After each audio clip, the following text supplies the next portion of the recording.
our chocolate blend. And so here we are in the Katoyo.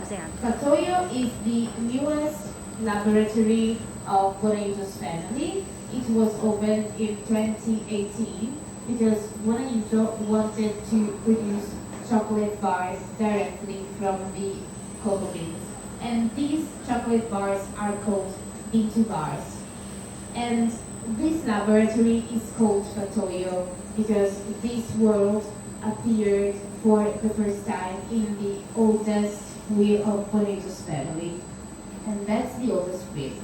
It is from 1854 when the founder, Francesco Ignazio Bonaiuto, left to his son Federico the Katoyo and all the utensils to work cocoa and after to produce chocolate. So Bonaiuto decided to call this laboratory Katoyo because family and traditions are very important. Now we're projecting some pictures concerning the world of cocoa to show you the entire production cycle from the very beginning. So this is the flower of the cocoa blend. It is very beautiful and very particular because it blooms only twice a year, in autumn and in spring. And only 3% can generate the fruit that is called cocoa pod. This is the cocoa pod. Cocoa pod. Behind you on the shelf, there are different types of cocoa pods because they can be green, yellow, or red, depending on the type of the tree and on the origin of the plantation. And in the plantation, the cocoa pod is cut in half with a machete, and inside you can find from 20 to 40 cocoa beans. But right now they are white, they are not brown, because they are wrapped into a sugary and whitish gelatin that keeps them together. And once the fruit is cut, a spontaneous fermentation begins, and so the cocoa beans are put inside some tanks.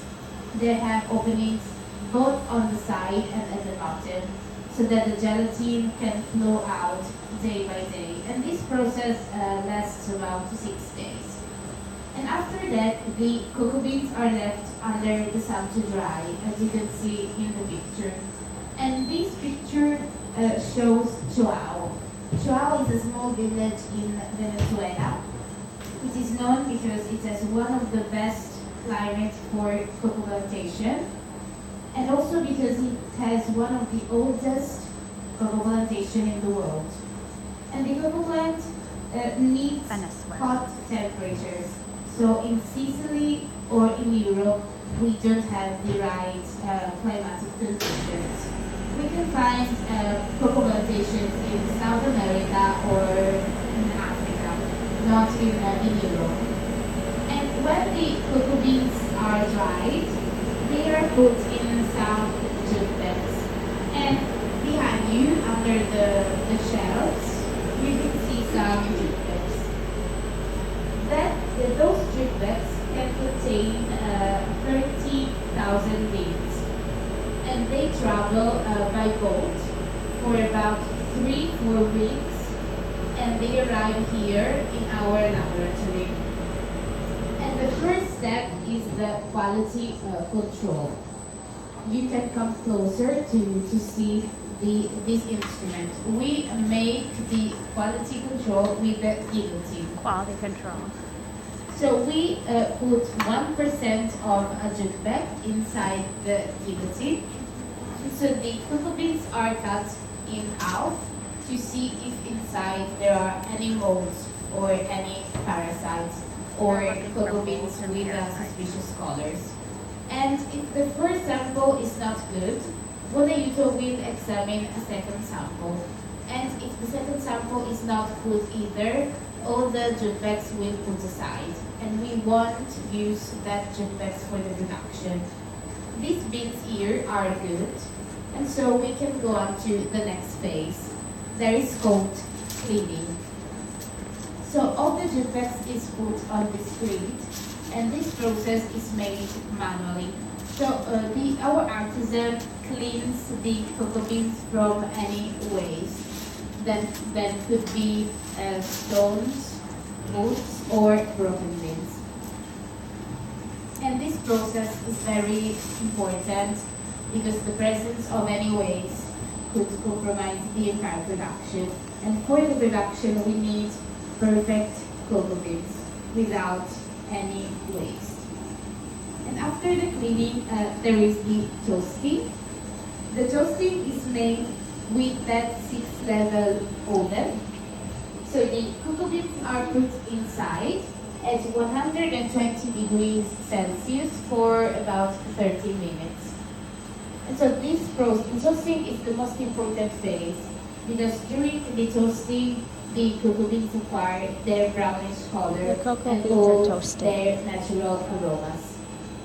And after the toasting, there is the peeling. The peeling in the plantation is made And we manually. peel it. So the cocoa beans are cracked by hands to separate the shell from the cocoa beans. Kind of like a nut. The shell is a waste. Instead, cocoa nibs will be used for the production. These are the shells, and these the cocoa nibs.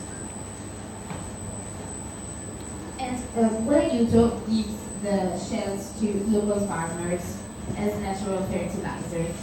And in some culture, the shells are used to make an infusion called tele cacao, so like chocolate tea.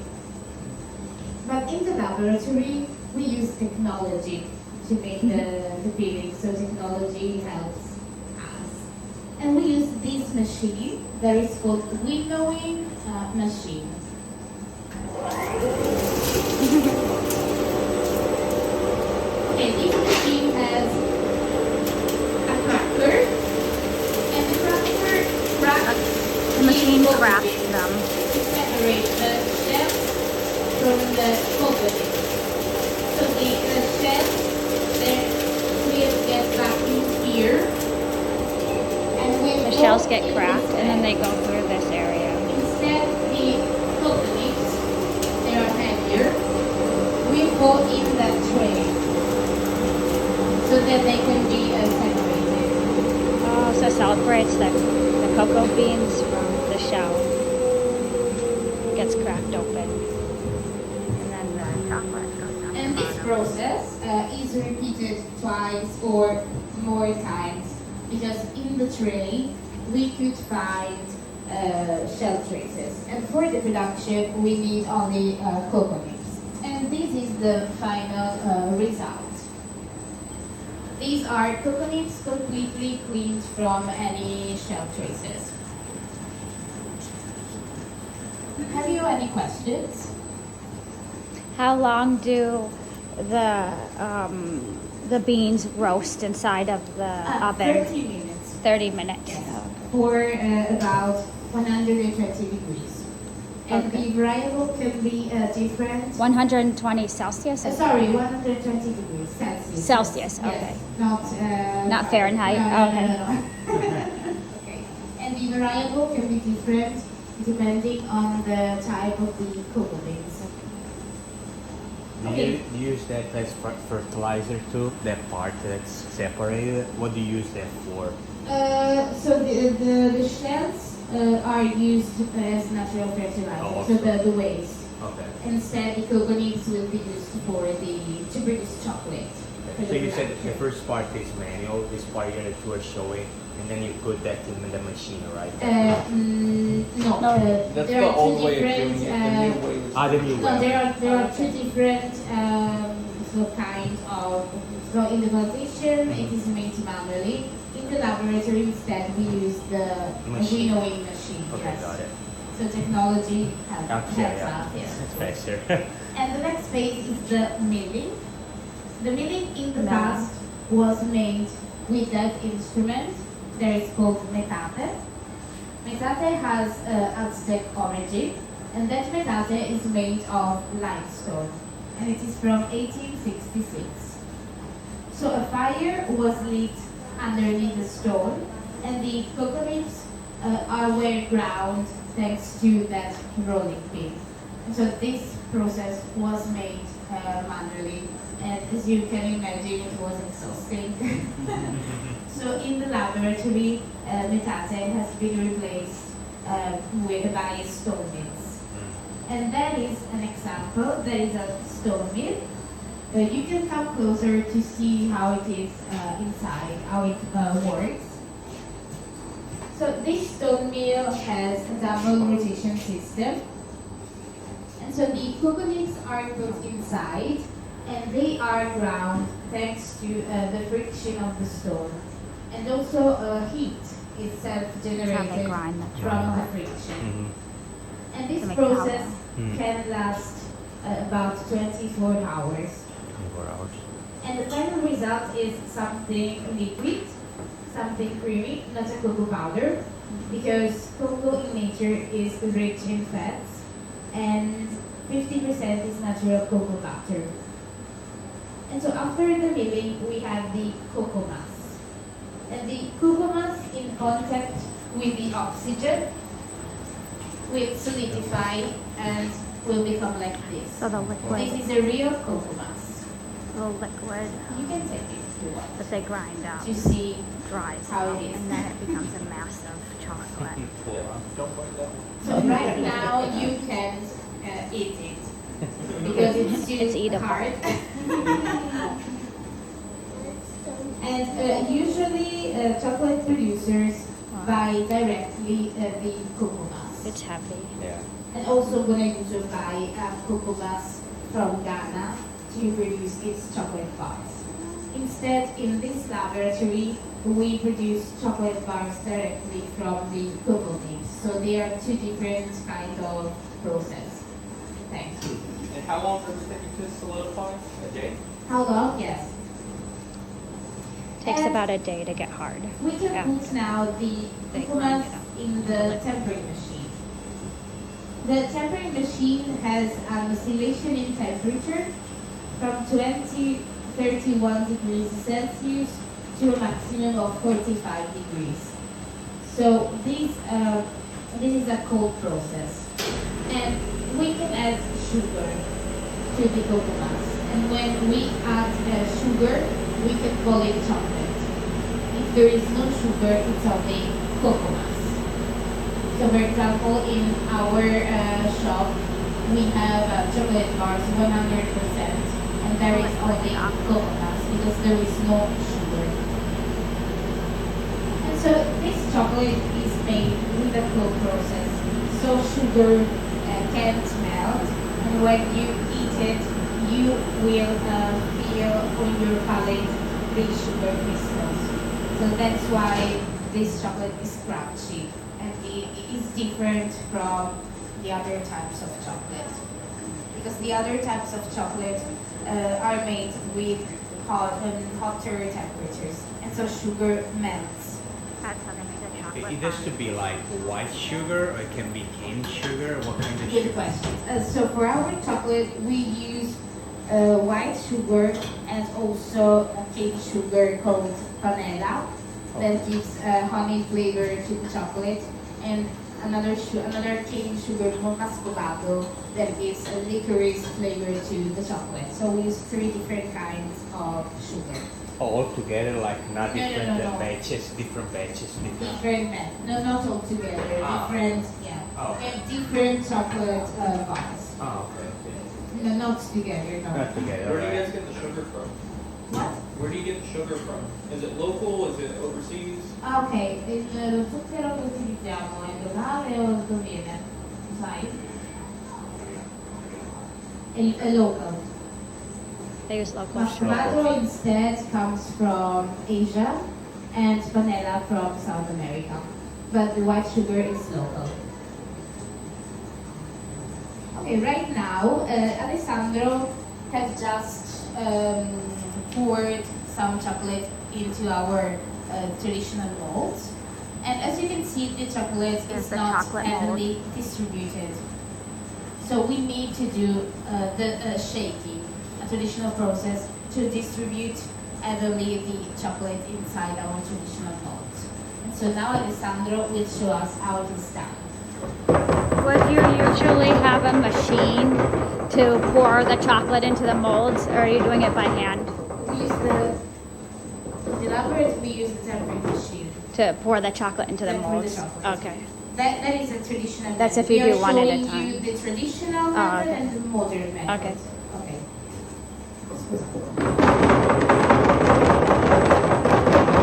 So you're shaking the chocolate to make it even.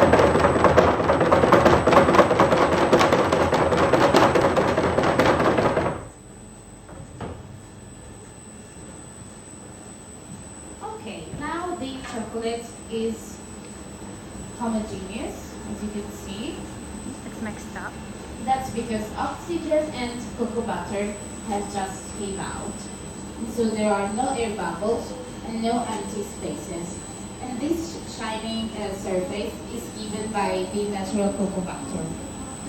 But in the laboratory, we use technology, of course, and we use the tempering machine. This is the other way to So pour the now chocolate into the Alessandro molds to is make it even. pouring, thanks to the tempering machine, some chocolate in our molds.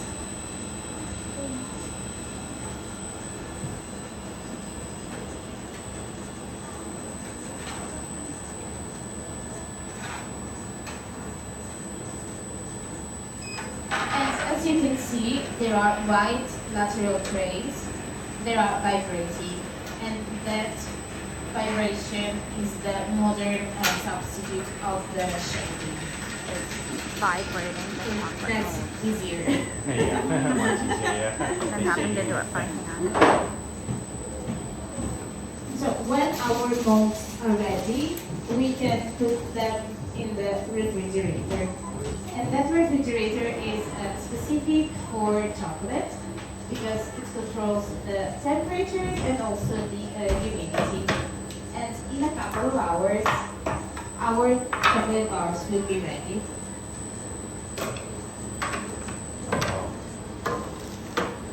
In the past, when there were no refrigerators, the chocolate molds were put in caves. The chocolates were in the cave before So the here we refrigerator. have two different chocolate keep it cold. bars. This is vanilla chocolate, one of our traditional flavors, 50% coconut and 50% sugar. So that is one of our sweetest flavor. And it is divided in 4 pieces.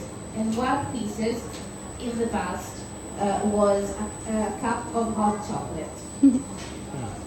So they put one piece in a cup with hot water, and they had hot chocolate because there is the right combination of chocolate, of cocoa, of sugar, and there is vanilla, the spice.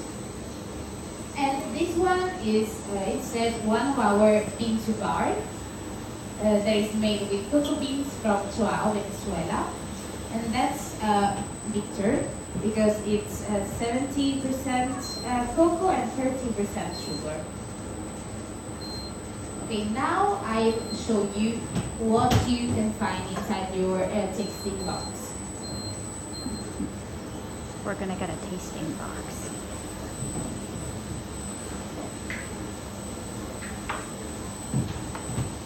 Okay, there are some chocolate samples. They are all labeled.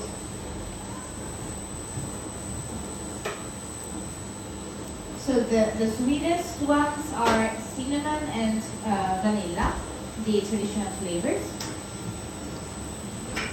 Then there is orange, 65% coconut and 35 sugar with orange peels.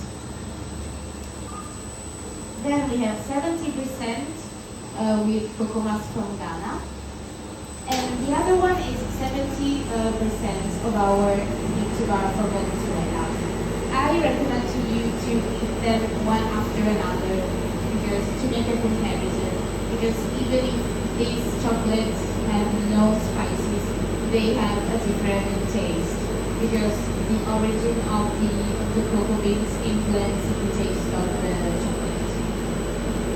And the last is with chili pepper, if you like something spicy. And I recommend to you to eat this at the end, to not compromise the entire tasting. Then we have our nougats. Nuggets. No.